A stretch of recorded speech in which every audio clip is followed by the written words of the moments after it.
Midnight on Earth podcast with your host, Jake Weaver. Engineered by Cedric Swan.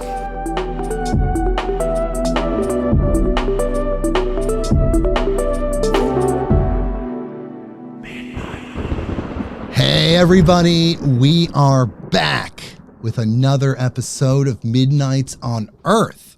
I'm your host, Jake Weaver, and we are here to bring you more knowledge, more light, and more love, and more incredible guests. Yet another one, Ruslana Remennikova is here, and she wrote, believe it or not, her first book. It's absolutely incredible.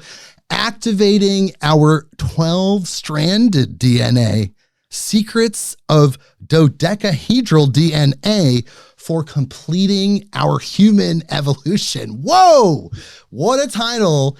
We're going to talk to her in just a second. But first, you know the drill, people. I need you to do something for me. Follow me on Instagram at midnight_on_earth. That is the address. You can follow me there. Spotify, Apple Podcasts, Google Podcasts, wherever you go to get your podcasts, click that button that connects us so you know exactly what's going on. When people are talking about our evolution, human evolution, which is so important, you know about it instantly. You get that notification. And please, lastly, tell a friend, tell someone that you know that loves these type of podcasts. You know these people, friends, co-workers, people that resonate with this information already, or maybe they need this information. Only you know. So bring them here, midnightonearth.com. Okay, almost talking to Ruslana, but we have to read her bio. So here we go. Ruslana Remennikova is a former research scientist for the Fortune 100 ranked company Thermo Fisher Scientific, where she worked with vaccine sciences. In a 2016 leap of faith for a more meaningful life, she left the world of corporate science to later open a sound medicine practice while writing her first book. She is the founder of Songbird Science, a research company exploring the intersection of frequency, consciousness, and wellness. Her sound medicine practice has integrated into VCU MCV healthcare system, where it continues to promote holistic healing and well-being. Born in Ukraine, she currently resides in Central Virginia, and she's here with us today. Hello, Ruslana. Hi, Jake. Thanks for having me. I'm excited to be here. And so much love, right? So much positive energy. It's just so, like, who cares that it's winter? When you have so much hate and love, it warms you up from within. And it helps our DNA. As you talk about in our book, our thoughts, our energies, grief, all of these things that we deal with emotionally have a physical impact all the way down to our DNA. But I don't want to skip ahead, but let's talk about this. Let's help people understand this. Okay. Most people assume DNA is two-stranded. They think of the double helix. What is 12-stranded DNA? How do we get there? What is this? The double-stranded DNA, the double helix, was discovered 72 years ago. And that was a stepping stone into how we are kind of understanding traditional science. The fact that there are now research studies that show that the double helix is the primary configuration of how our DNA is in general in cycle.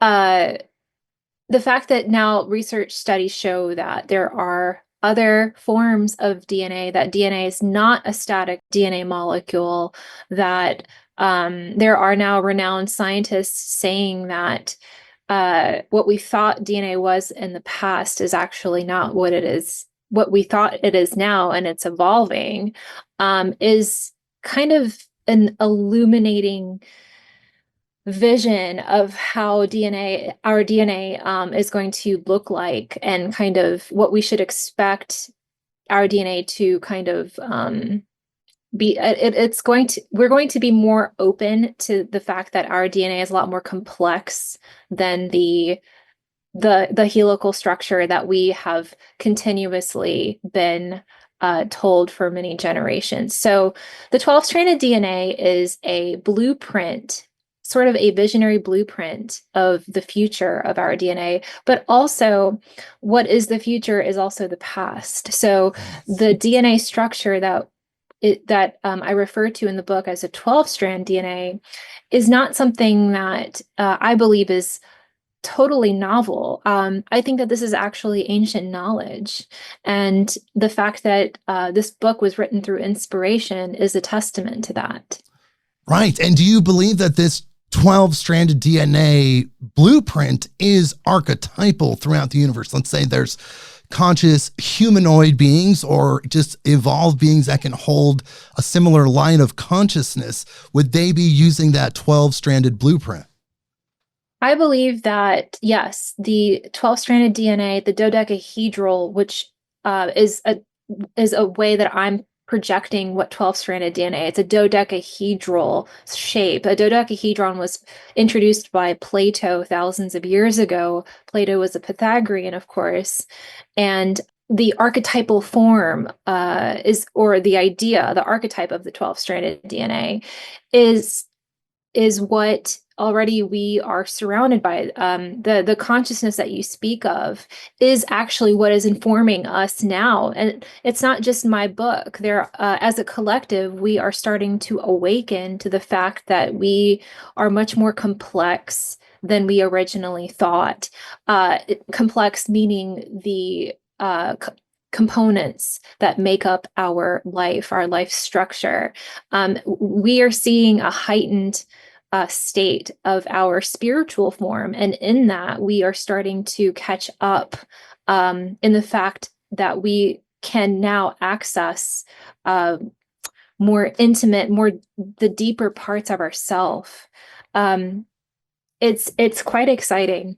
So as we're evolving, we're activating more of our DNA or allowing that understanding to shape the truth of what was already there. The 12-stranded DNA is the natural states, but we've been in a state of, as you say in your book, de-evolution.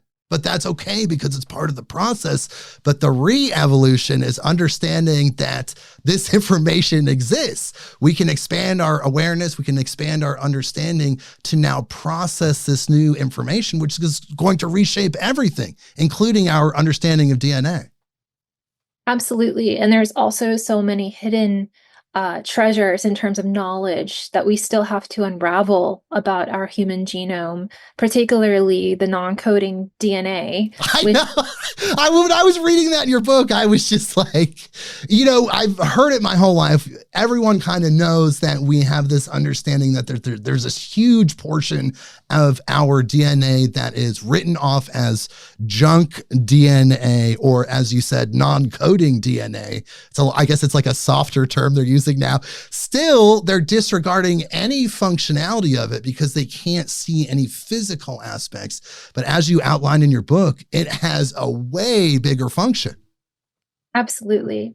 When we think about the ocean, we think, yes, it's so vast, it's so deep, but we only think about a few marine organisms. We think about maybe sharks. We think about octopuses.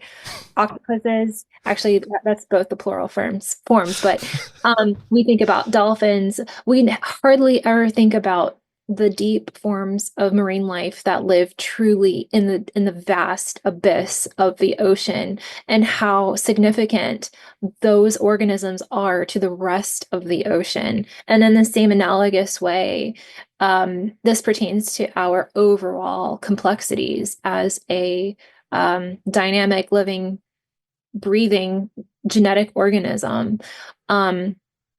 Also, with consciousness and evolving with intention, I work with sound, and I believe that frequency is a powerful modality in how we can start to make some shifts, not just in the way, well, the way we feel is very important, but also that feeling, those emotions have so much power in actually changing our body.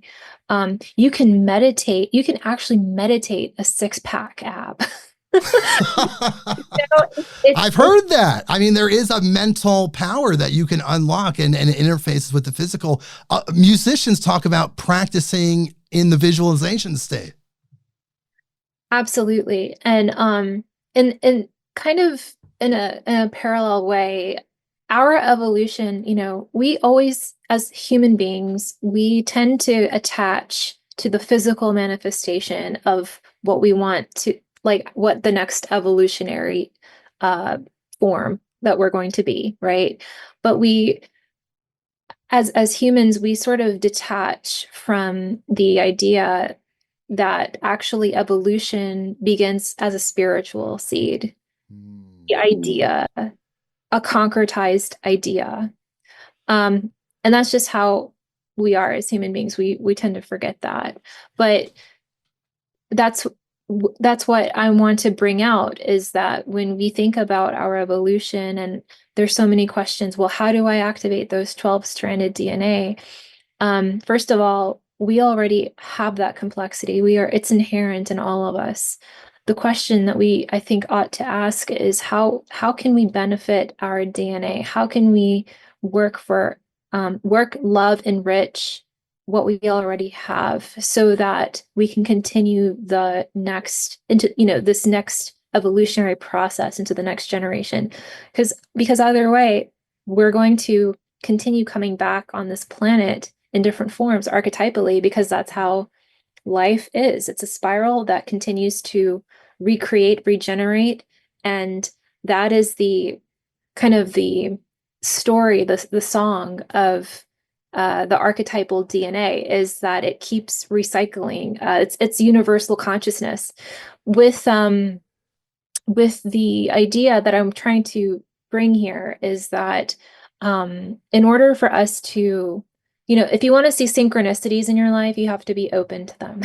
Right. Similarly, with wanting to evolve, we have to begin more on a spiritual level. And that's where we were talking before the show, is the way that we're feeling, the way that we're remembering love, the way that we are remembering hope, is the fuel behind how we're able to actually make the changes that we hope to accomplish as we progress. And also, we can't plan this. we can't, have a plan A, plan B, plan C. This isn't a career path. This isn't a life path. Well, it is a life path in a sense of deciding to be more mindful about how we want to evolve, but also that path is going to look very different to each person. Right. Absolutely. Absolutely. And I just want to unpack a few of the things that you said there.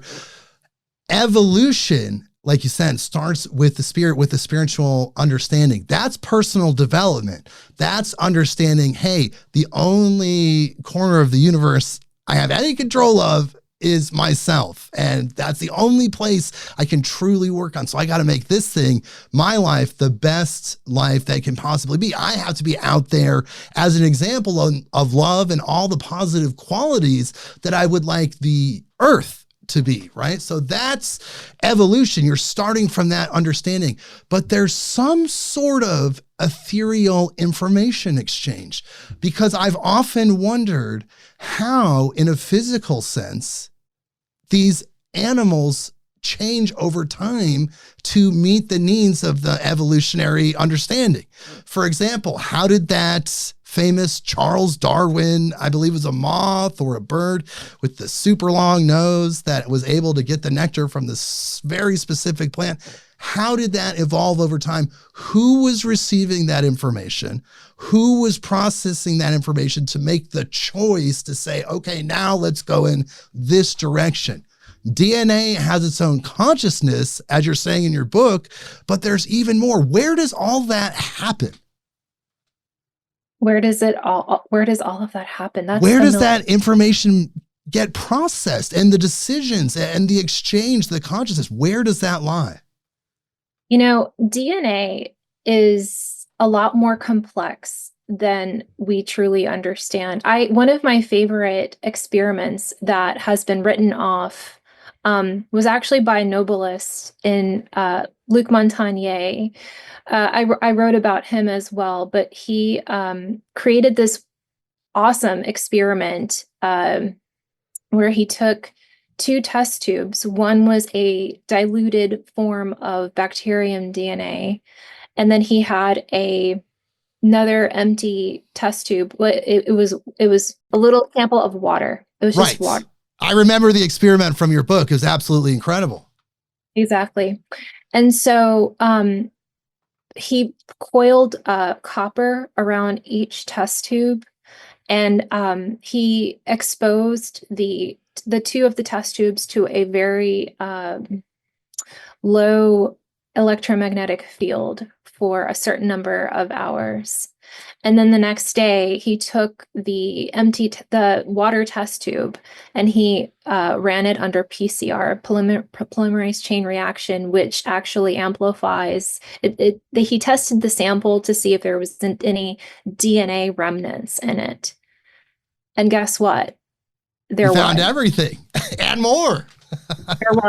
There was. And apparently, so he claims that he repeated that experiment several times. And also another Russian scientist, Peter Garyaev, also claimed that he repeated this experiment, and that he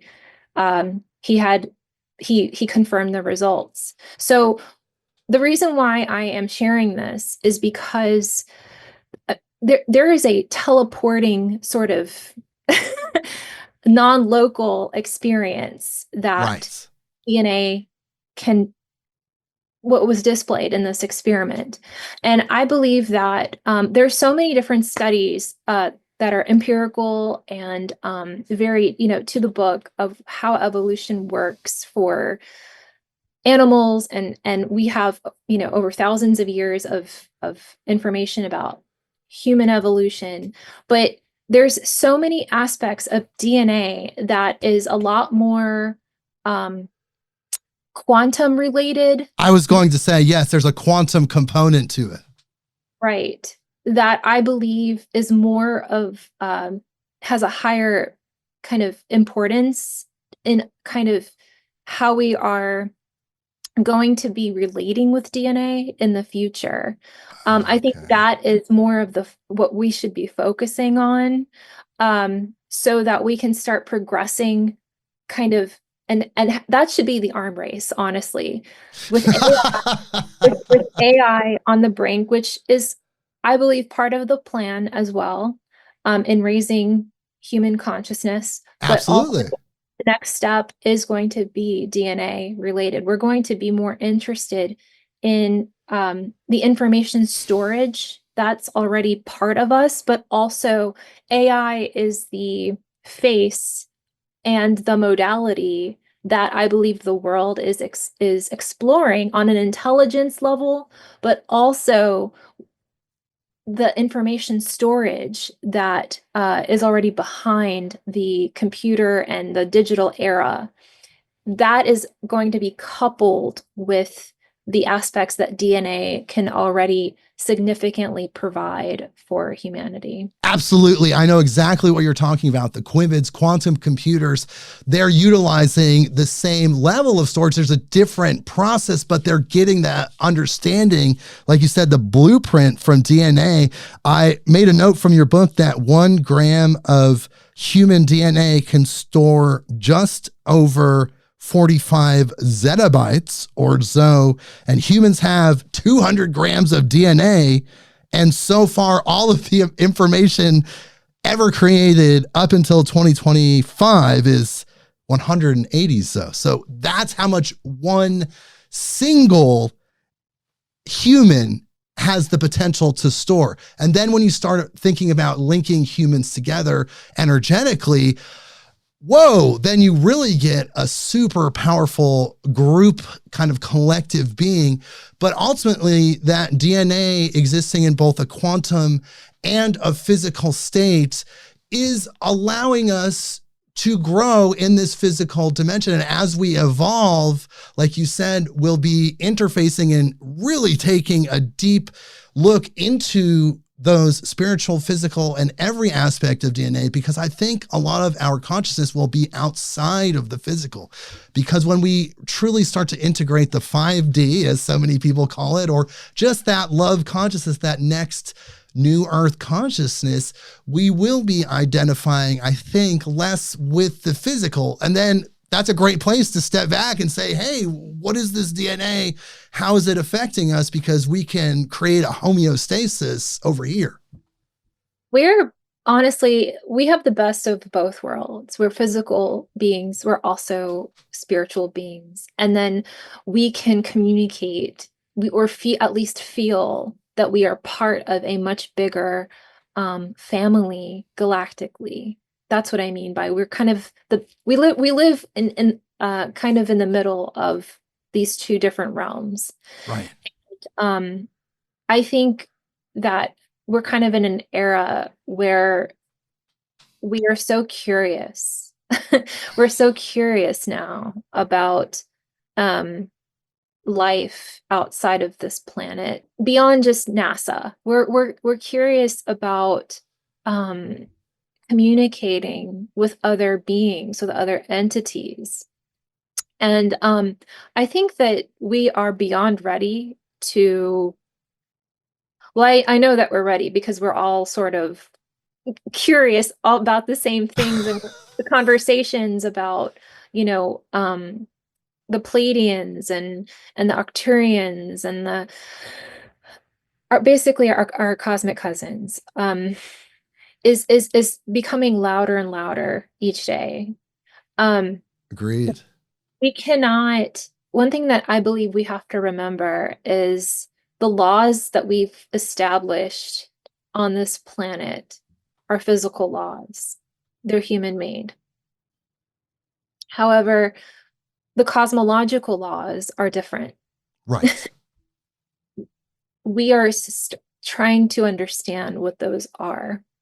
So the information that is being relayed from an ethereal dimension to a physical dimension is possible, but we have to remember that we are limited by that modality, by how the laws that we understand here are different from the laws that are in higher dimensions. But if we can remember that, we can actually become more open-minded and hearted about becoming more at one, receiving more communication from our family in the universe. Just recently, I was mentioning this to you earlier, but in my book, I've always felt a connection to the universe. I always felt that I am a human, but also I felt that my home is elsewhere as well. And it's a very deep memory. And I actually never shared that with anyone but you. Wow. I'm very honored. Thank you. And yes, it's thank you. And I'm actually like shaking because I just want to say really quick, I'm super honored. It's the time for it to be said because it's okay. There's so many of us, so many people coming out now with the memories, with the understanding. And it's so beautiful because you get that affirmation and you get so many affirmations and there's so many situations of, like you said, beyond synchronicity even. And that shows you that that's real.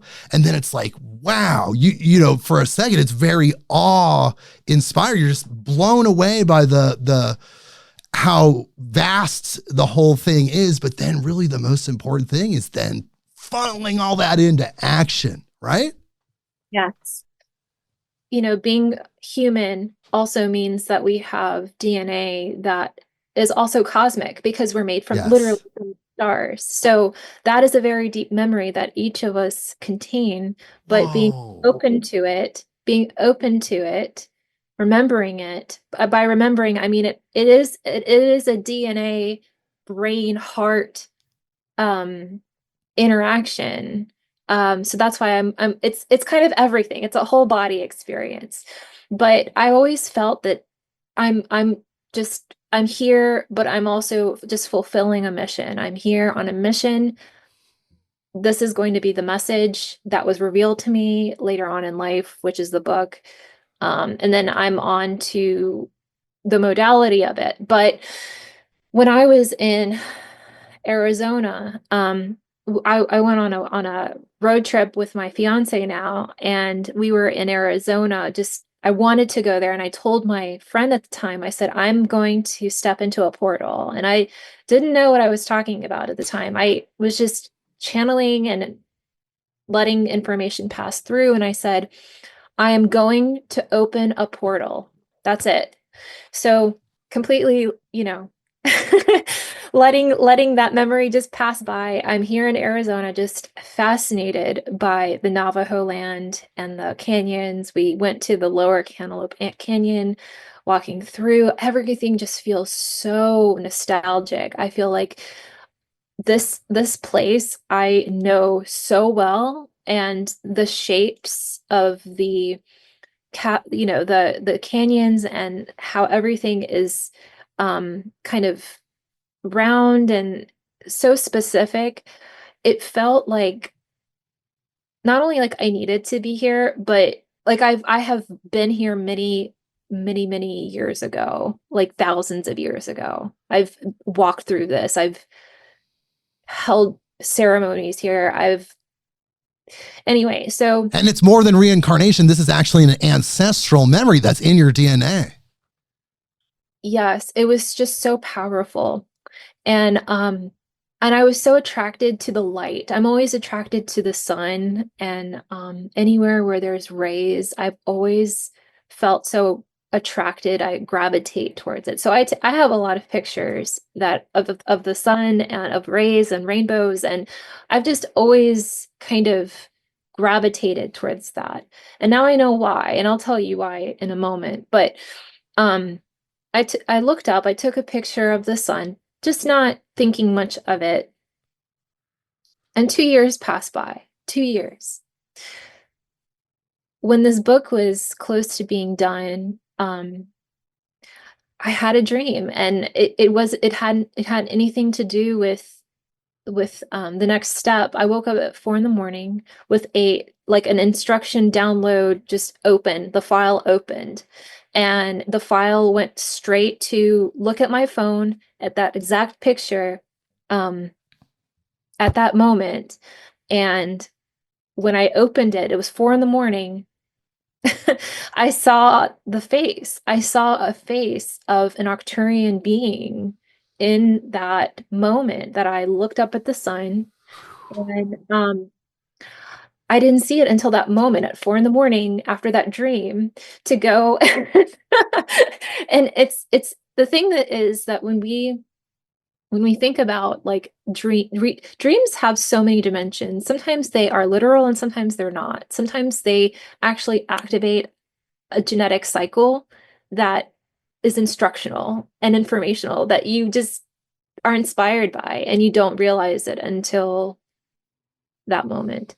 But that picture, I realized when I looked at and I saw that face, I realized that that being it wanted to be seen, not in the time that took the picture, but in the moment that I was instructed to go and look at it. It wanted to be seen. So I realized this needs to go in the book because there's so many aspects of the book that is critical in how we relate to our DNA as cosmic.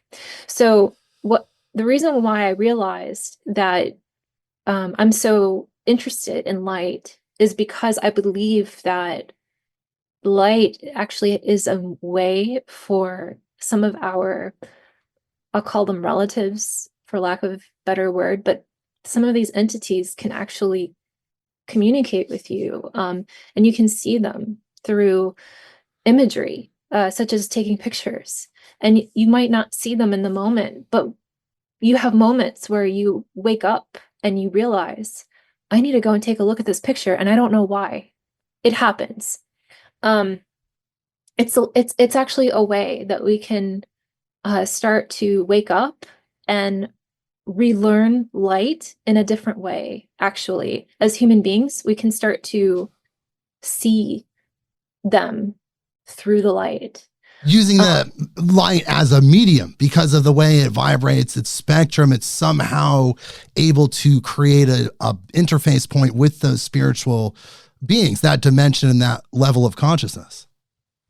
Exactly. And there are actually, I had someone reach out to me just from the world that their Arcturian guide, at the time, they guided them to my book as well.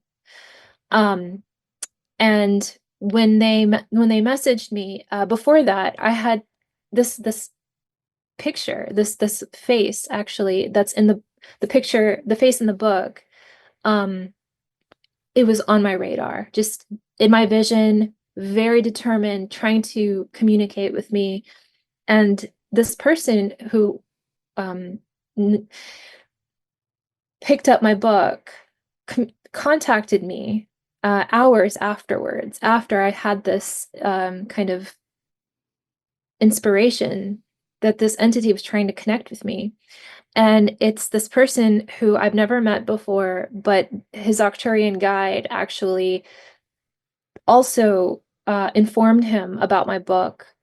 He picked it up, he saw the picture, and he said, this is it. We need to connect.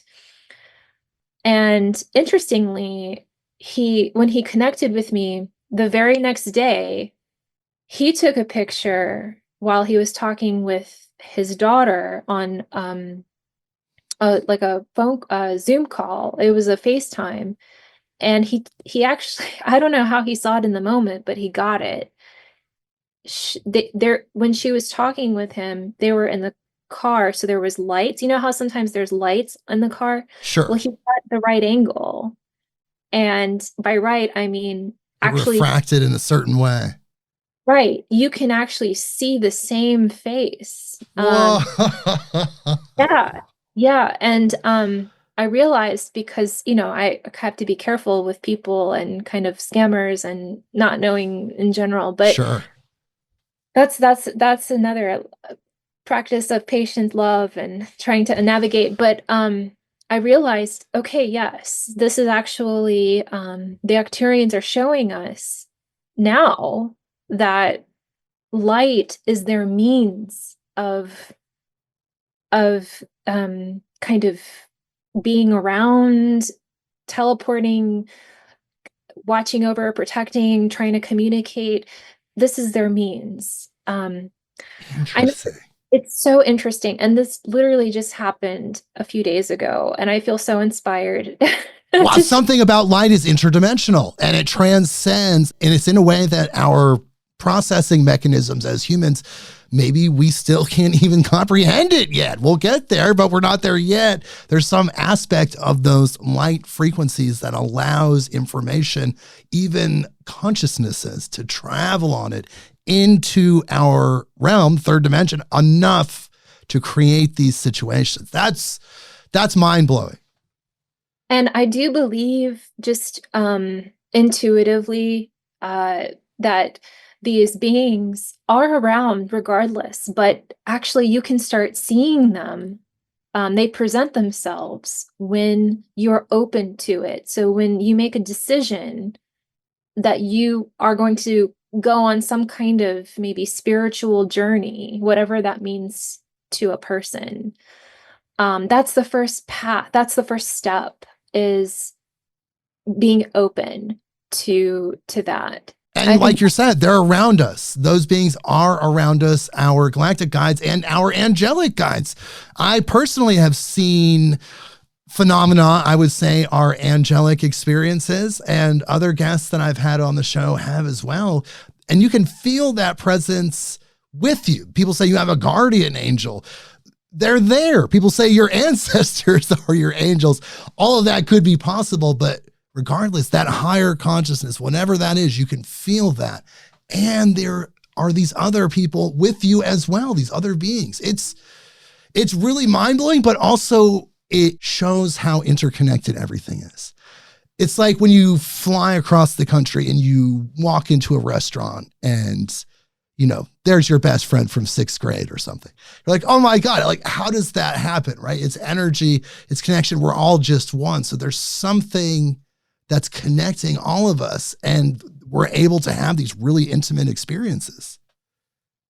Absolutely. And I believe that we're all connected to angels just as much as we're all connected to our cosmic cousins. I do believe that there are human angels as well. They walk on this planet. Not all angels are ethereal. I think that kindness is the first kind of human idea that we relate kind of angel-like spirit to, but I truly believe that there are human angels on this planet. I met recently, I met two that were significantly distinct to me. Do you want to share any of that story? I mean, we still have so much to talk about, but that's a pretty profound experience. It is, and the thing is, they don't know.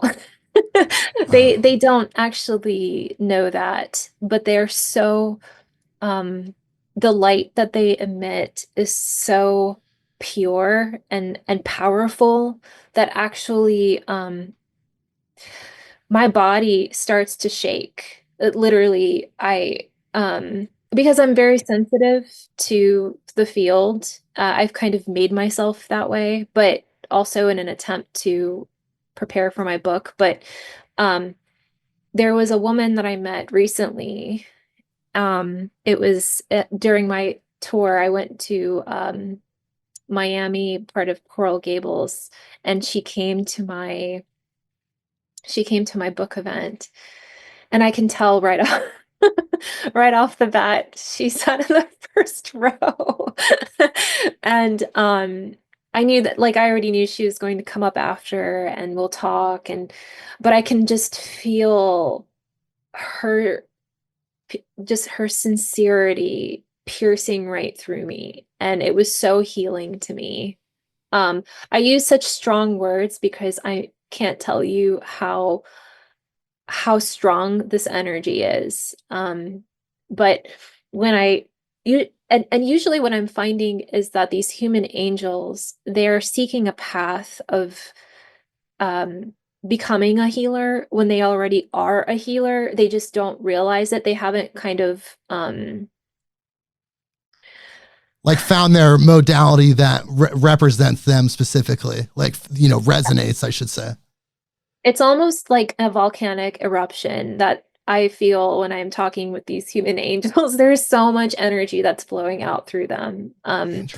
She came up to me afterwards, and with her, like, she started smiling, and I felt like I was coming back home, to my own home, my own kind of memory home where I have come from thousands of years ago. And it made me so happy to tears. And she was telling me about her life and kind of how she's trying to overcome. The thing is, I've already seen her whole life. I've seen how she's going to overcome it and how she's going to become this powerful, when I say powerful, I mean effective kind of energy worker in her life, because she has these angelic components, and she's being guided by her own angel guides.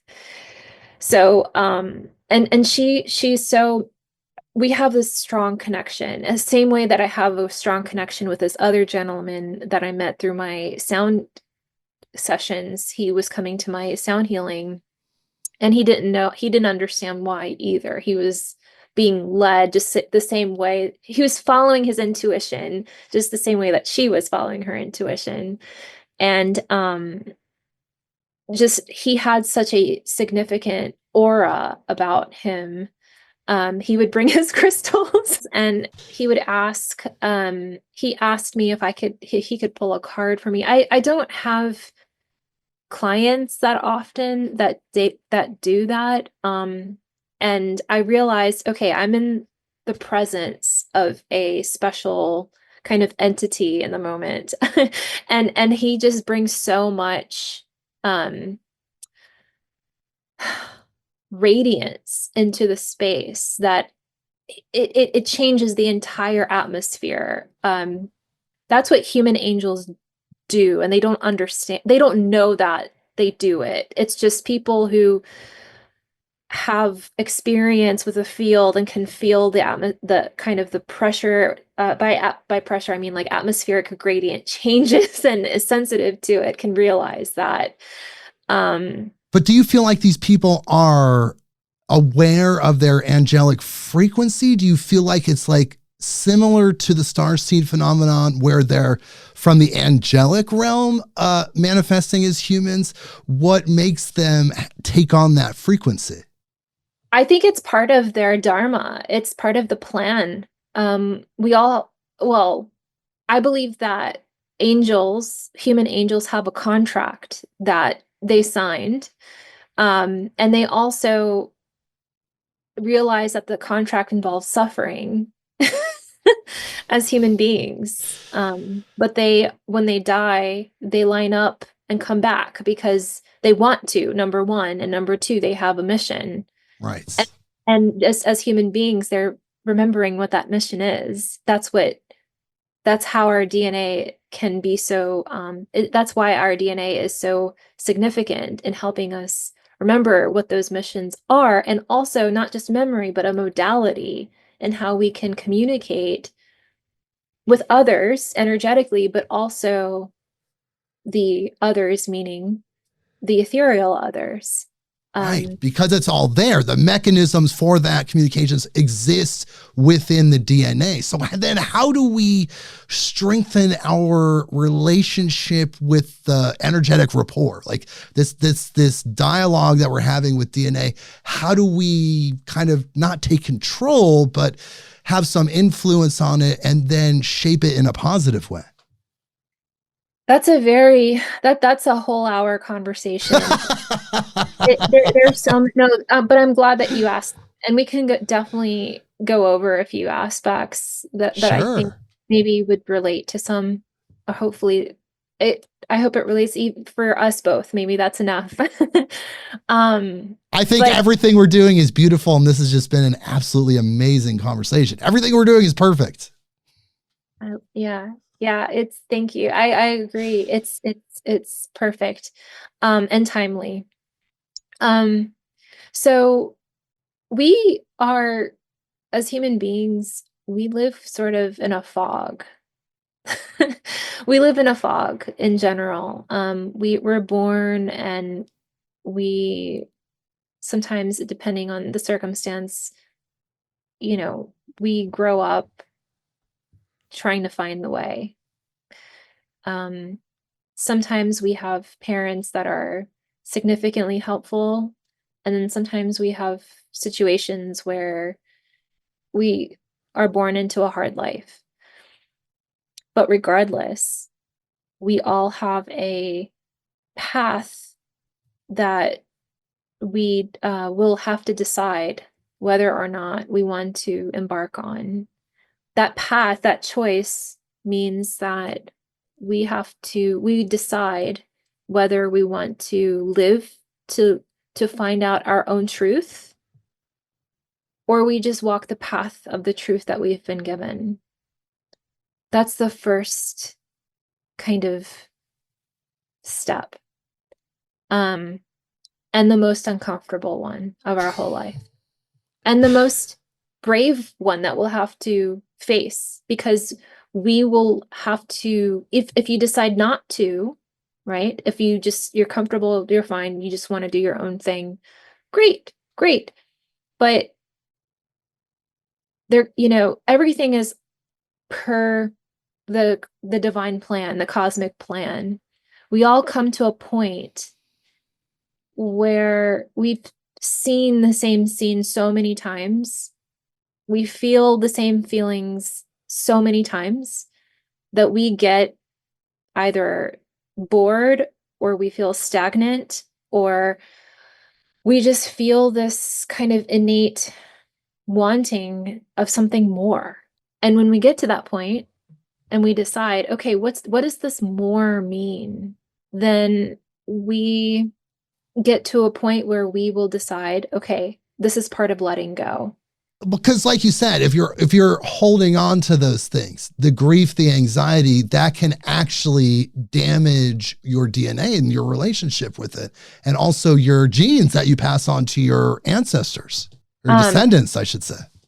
So all of what I have mentioned is a very kind of soft way of of expressing that the transformation, kind of how we are able to, or wanting to evolve ourselves, how we want to push past through barriers and kind of develop new thresholds for ourselves. It's a very kind of uncomfortable process. That's what I mean by letting go, and facing fear, facing grief. Grief is also a natural part of life, but it can be damaging if we don't know how to manage it. Grief is a significant aspect of our cellular interactions, but it can also kill us if we are not careful with how we're managing our thought process. But what I wanted to the whole hour talk that I was saying is that it's a complex cycle of trying to become the next human.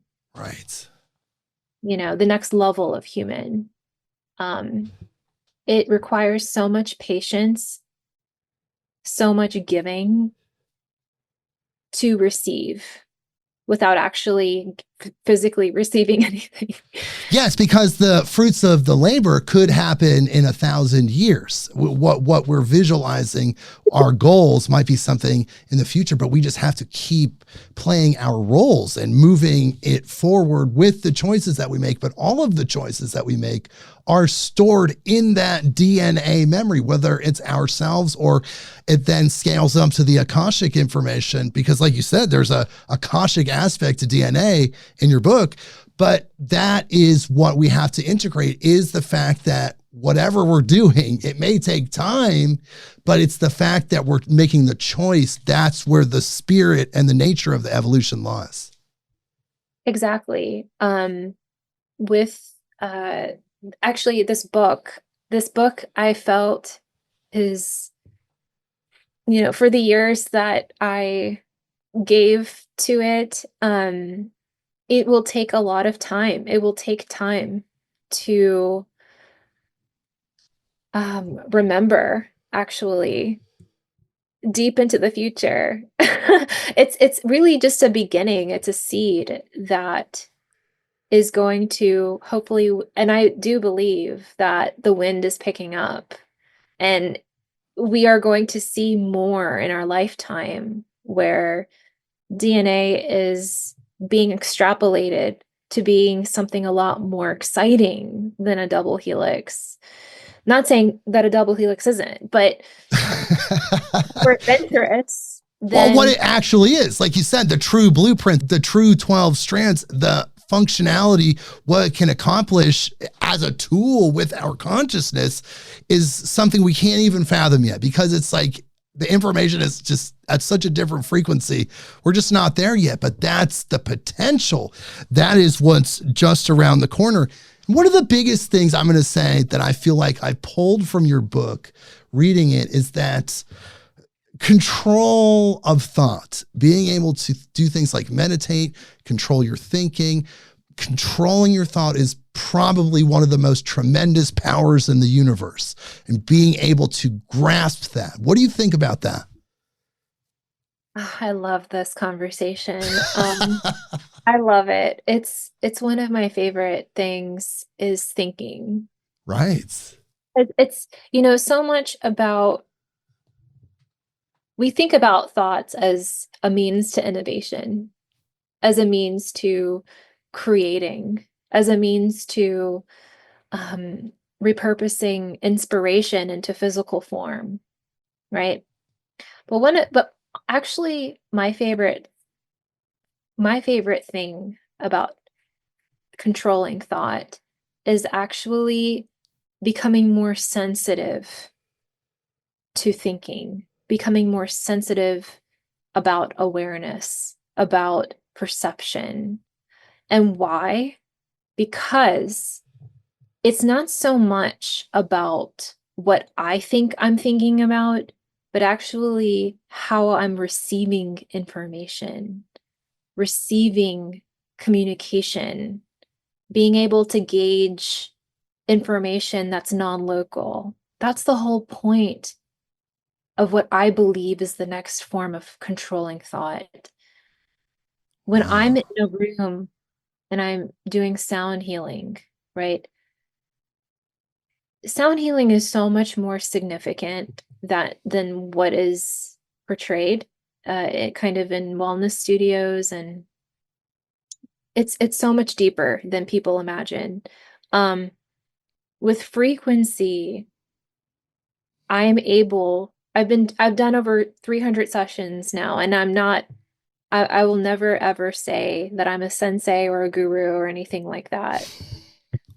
But something that I have trained my body, my DNA, and my mind and my whole body to do is be able to discern information when I am facilitating frequency with other people.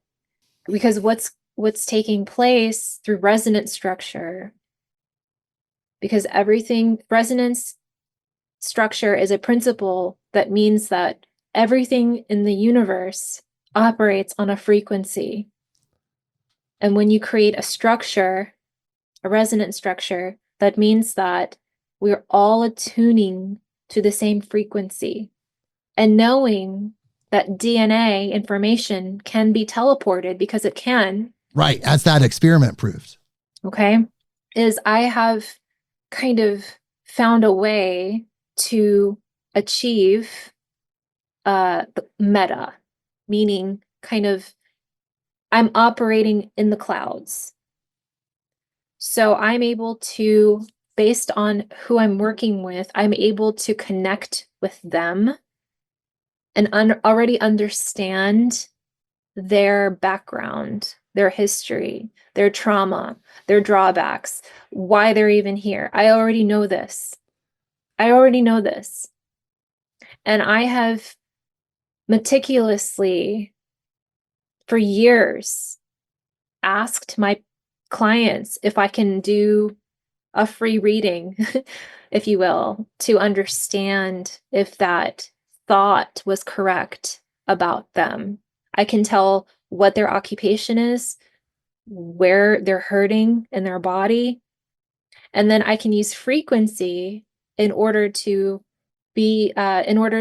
practice more specific modality through sound to physiologically help them. That's the whole principle of sound healing. But the thing is, with sound healers or any practitioner, I believe that an effective practitioner is one that is already able to kind of attune to the energy field and understand through an intuition, and also through obviously communicating is important because we're human to be able to understand, but to get to a point where you're already understanding the other person telepathically it's the future. It's going to be the next level of Right, where you're reading everything. You're reading their energy, their story, all of that is that energy imprint is then downloaded by you in an ethereal sense, and you're able to process that information and separate that and understand it while you interface with that person and communicate with them physically, having a conversation, but you're also first reading the information and completely understanding that as its own separate thing. And the technology here is DNA. It's all DNA. It's how these entities that are in my book, for example, they're teleporting themselves. They are using light to communicate, to be present, to show presence, right? In one similar way, I'm using frequency. My clients are co-creating, they're collaborating with me as well. They're using their frequency. It goes back and forth. It's reciprocal. Right. And isn't light and sound only differing by volume of frequency, meaning that if you took light and kept amplifying, eventually it would be sound, even though it's this crazy amount of multiplication, it still would happen. I believe so. I'm not 100% sure about that, but I also think that that's possible. I've heard that, but I haven't verified that. I think that, given that we're able at like NASA, for example, is able to use energy, a vibration is a frequency is the oscillation of vibration. Light is energy as well. Right. It's all energy. All energy. I think, and electricity, the electrical grid is all electrical impulses using light and frequency. They go hand in hand. I think that maybe in the future we'll understand more about how light and sound could be intertwined in some inherent way. Well, I believe, and I feel like I've gotten downloads about this, is that sound and light together is an archetypal healing technology that's utilized by advanced beings throughout the universe. Because no matter how your physical being shows up, you can be whatever, a living crab, you could be half, whatever, is housing the consciousness. It's still affected by sound and light. And you can even be essentially a light being and still affected by the frequencies of sound and light. So I think that is huge, and humans have manifested that technology through things like the entertainment concert experience and then sound baths and other higher uses. But we have kind of utilized that here, but it's a healing modality throughout the universe.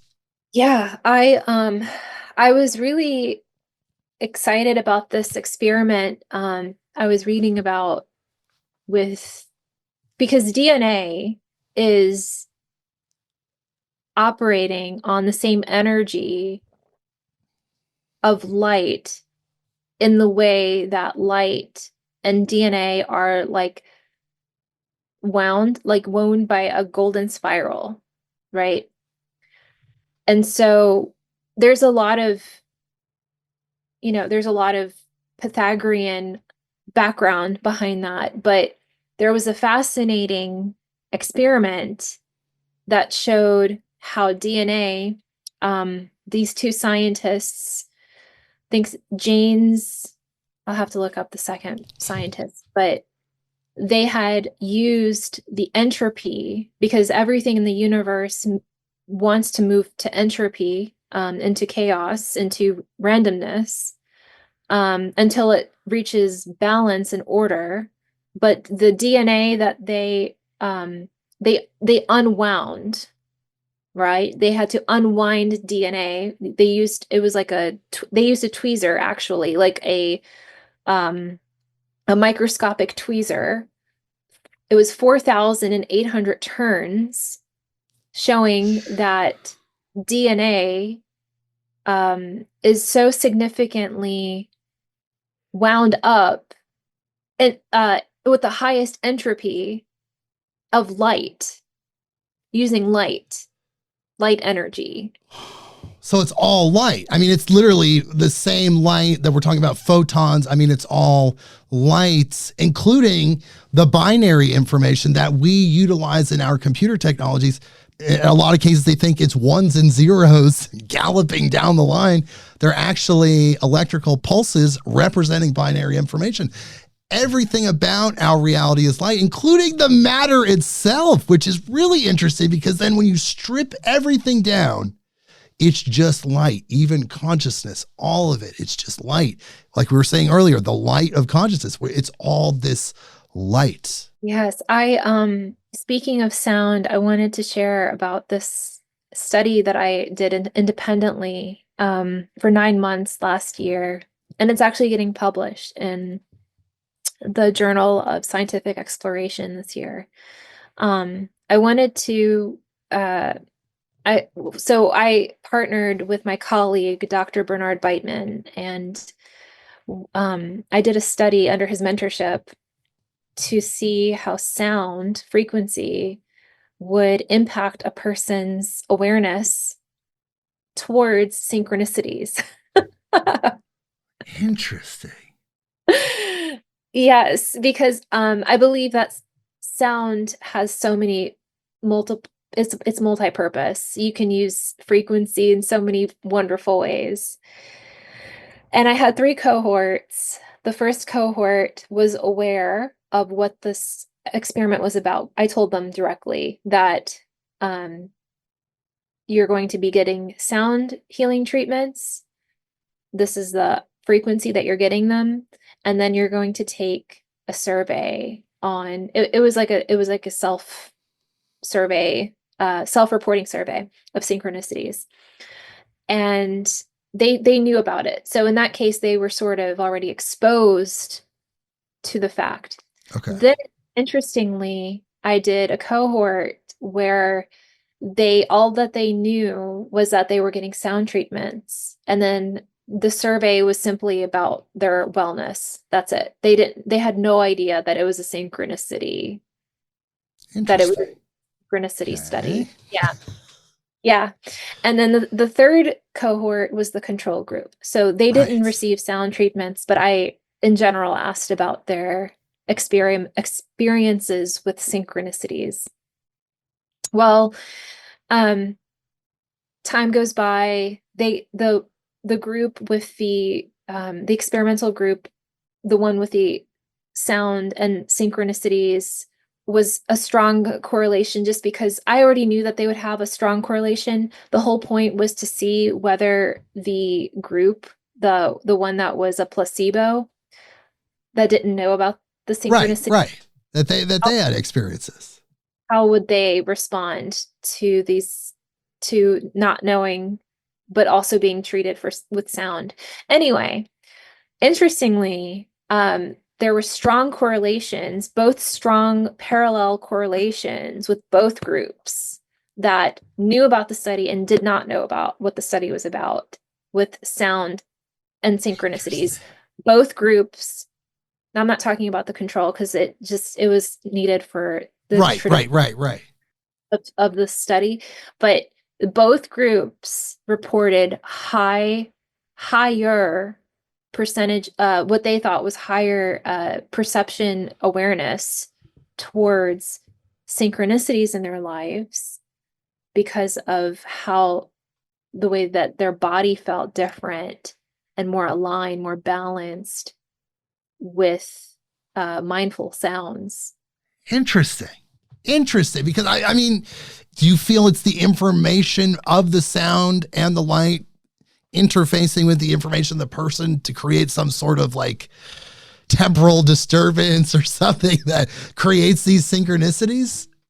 I think that it's our DNA. I think that when we are aligned, when our body is calm, when we are able to recognize and to just be in our own signature, unique frequency, then we are in good health. We are well. We are more open to our dreams. We get activated. We can start to experience life more openly. I believe that sound, because it's a vessel of rhythm itself, rhythm of the universe, is an effective way that people can start to see rhythms in their own lives. So I think that there's a lot of speculation that this study sort of unraveled, but it's a good conversation starter. It's kind of what I'm interested to do in doing with songbird science, is not only facilitate full sound treatments, but also start to explore the gaps in science and spirituality, start to probe areas that are sort of on the edge, on the fringe, a little controversial, but rogue, but is going to be a stepping stone into truly stepping into this spiritual ascension, that era Yes. that we're all in currently. And activating our 12-stranded DNA and all of that. It's part of the story. I mean, what an incredible conversation we're having here. There's a lot to unpack. You know, if people are listening to this, they should listen to it twice, because it takes time to really think about the things. We're talking about so many things, and there's a density to it.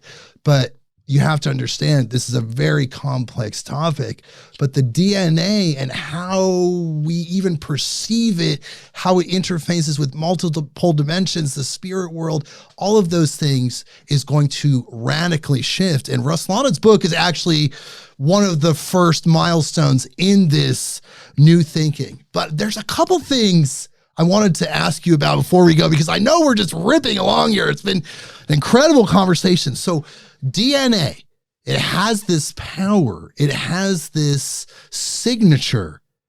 As you know, so many humans submitted their DNA to the company 23andMe to figure out whatever information they were getting from that company. Now, that company folded, and that information, all of those DNA signatures and everything related to people's DNA, was bought by a private data collection company. What do you think the implications of people's DNA and that level of personal information being out there in that way? Okay, great question. Glad you asked it.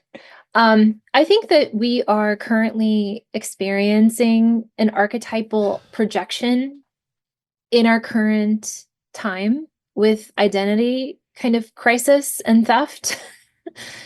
And I think that this is a time that's gray, but also a good medium to being preparing your own sort of discernment to how you're going to not only to put yourself out there, but also there's several. This is a loaded question, by the way. This is a very good question. Part of it is the information that we're carrying, number one. Number two is being more mindful with how you are protecting yourself and your own identity with the world. And three, I think that it's a very sacred part of who we are. It's not It just, is. we're not just data. Right, exactly. We're not a number. We're not information. We're there is an informational aspect, but it's so much more. It's so much more. And I think that because we will see this in the future, this is just little droplets. There's a storm coming in the future. I know this, but we have time to prepare. And I think that we need to take ourselves seriously. By ourselves seriously, I mean understand just how powerful DNA is and what its capabilities are, but also watch the trends of where human creation is taking us, and be careful and just discern how you want to share yourself, your own DNA with the world. I think that we all can do so in such a beautiful way.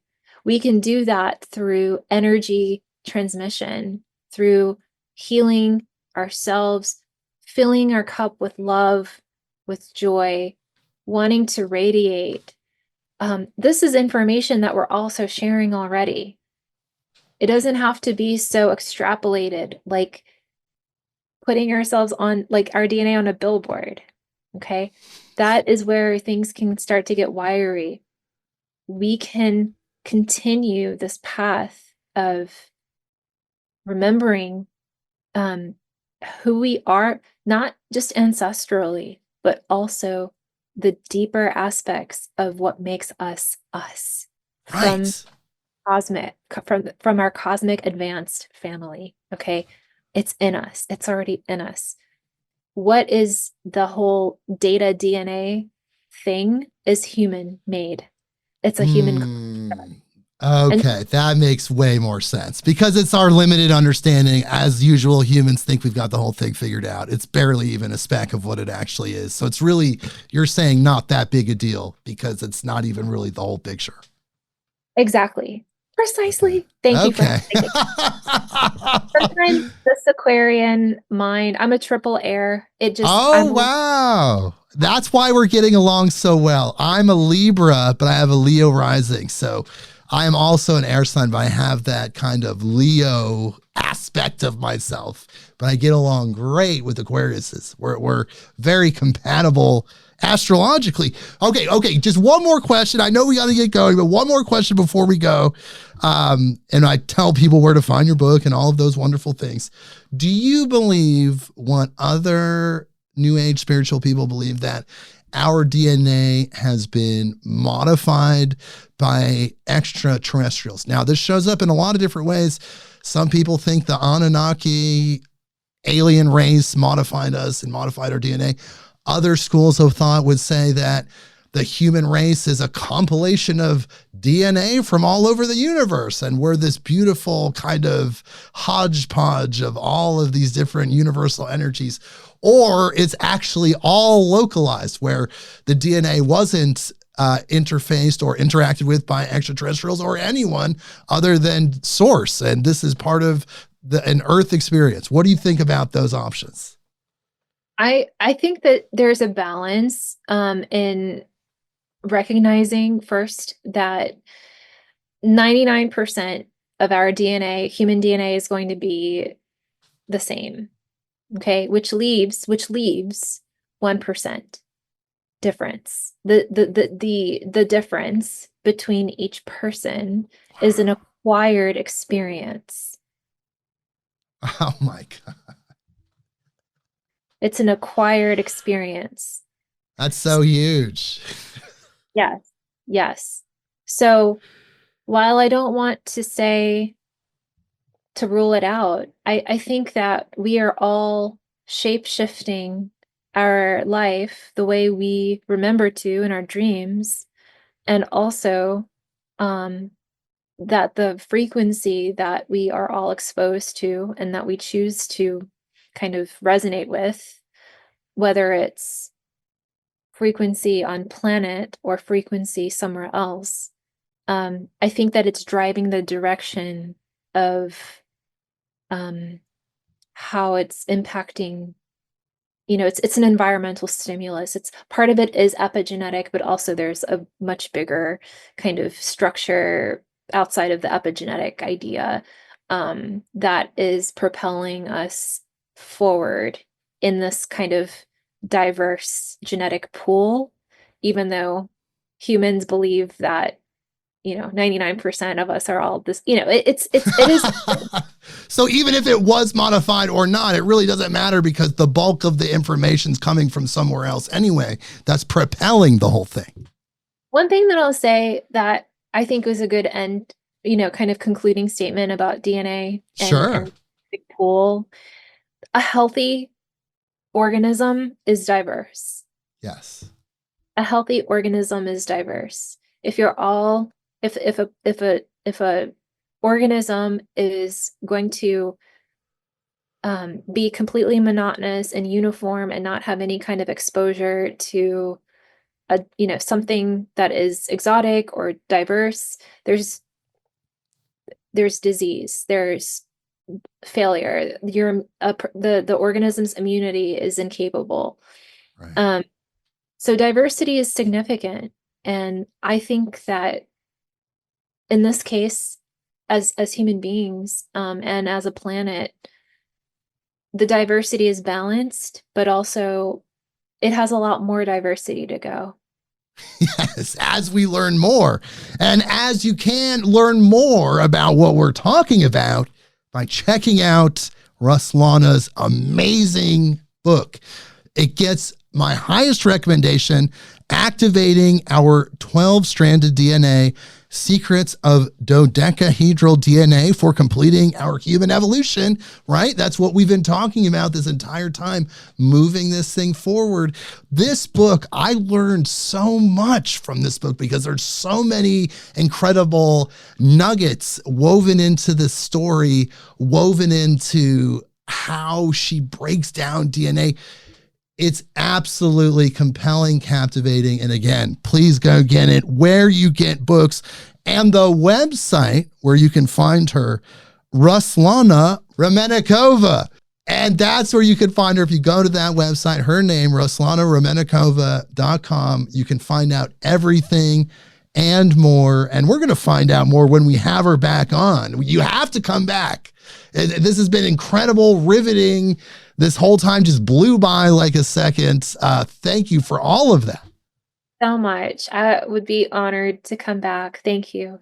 Yay. Okay. Well, I guess before we go, is there anything else you'd like to tell the world as we depart here? So much love, so much gratitude. Keep going. What is curious to you maybe has a reason for you to be curious about. So keep on moving forward and know that there's everything is timely and divine. Yes, and you have infinite love and support. So thank you again, Ruslana. Please hold through the outro music.